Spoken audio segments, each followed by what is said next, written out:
একদিন ঘাটাল থেকে একদল লোক পদব্রজে এসেছে উদ্বোধনে মাতৃদর্শনে। অতি দীনহীন বেশ, অমার্জিত রুক্ষ কেশ, দেখে মনে হয় একেবারেই নিঃসম্বল।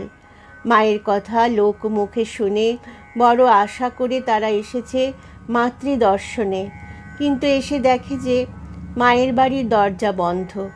এদিকে মা ঠিক সে সময়ই কি প্রয়োজনে দোতলার বারান্দায় এসে দেখেন সামনের খোলা মাঠে বহু লোক তারই দিকে চেয়ে বসে আছে। মাকে দেখে তারা বলে উঠল, আজ্ঞে মা, আমরা বহু দূর দেশ থেকে এসেছি, জগৎজননীর দর্শন কি মিলবে? মা সেবককে বললেন, ওদের নিয়ে এসো। আহা, ওরা কত দূর থেকে এসে বসে আছে। সেবকটি সংকুচিত চিত্তে বললেন, মা, ওরা যে এক পঙ্গপাল আর ভারী নোংরা, আপনি ভেতরে আসতে বলছেন? ব্যথিত হয়ে মা বললেন, পৃথিবীর সবাইকে আমি দেখা দিচ্ছি, আর কত কষ্ট করে ওরা এসেছে, ওদের দেখা দেব না? নিয়ে এসো ওদের। বাইরে নোংরা হলে কি হবে বাবা, ওদের ভেতরটা পরিষ্কার।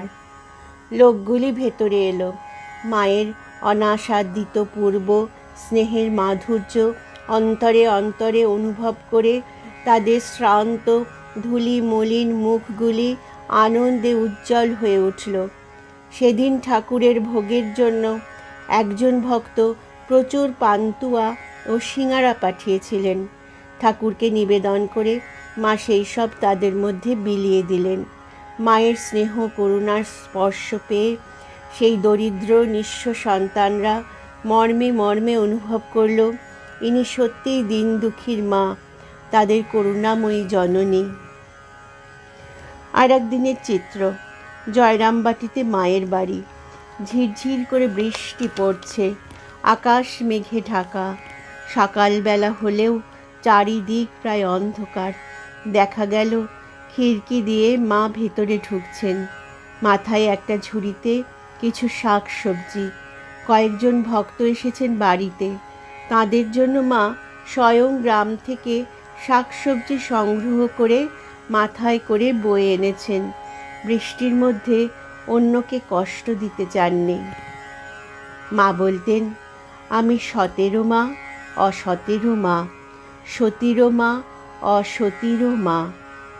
বলতেন, ভাঙতে সবাই পারে, গড়তে পারে কজনে, নিন্দা ঠাট্টা করতে পারে সবাই, কিন্তু কি করে যে তাকে ভালো করতে হবে তা বলতে পারে কজনে। জয়রামবাটির নিকটবর্তী গ্রামের এক বাল বিধবা ক্ষণিকের ভুলে গায়ে কলঙ্ক মেখে বসে।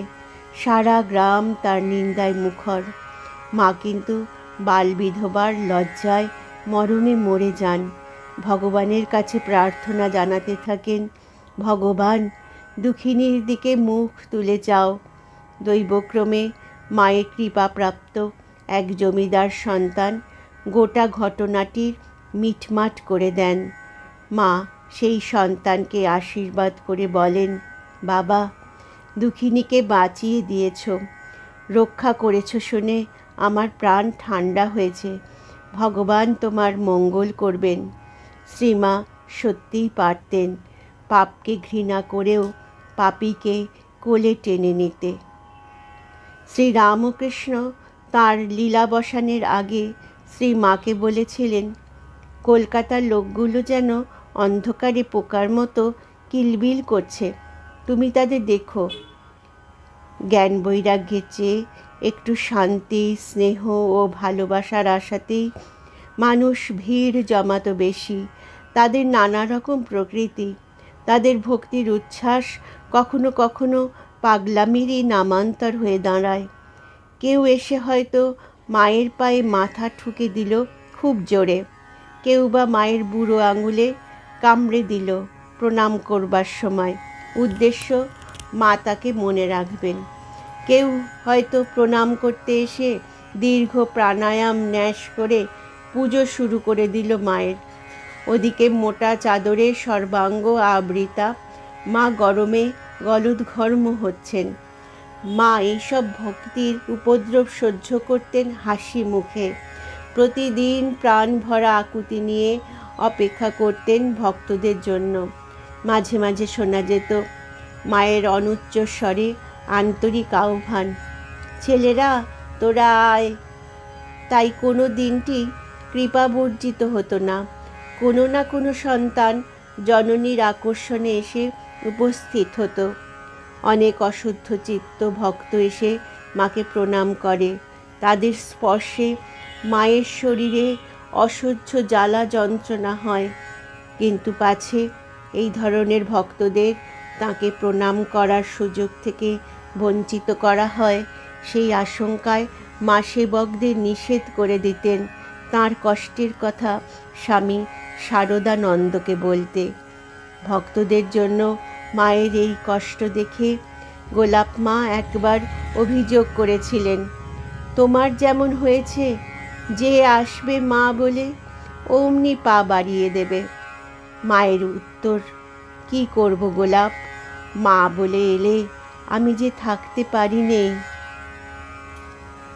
যেখানে মায়ের নাম সেখানে আনন্দধাম, আনন্দম, শুধু আনন্দম।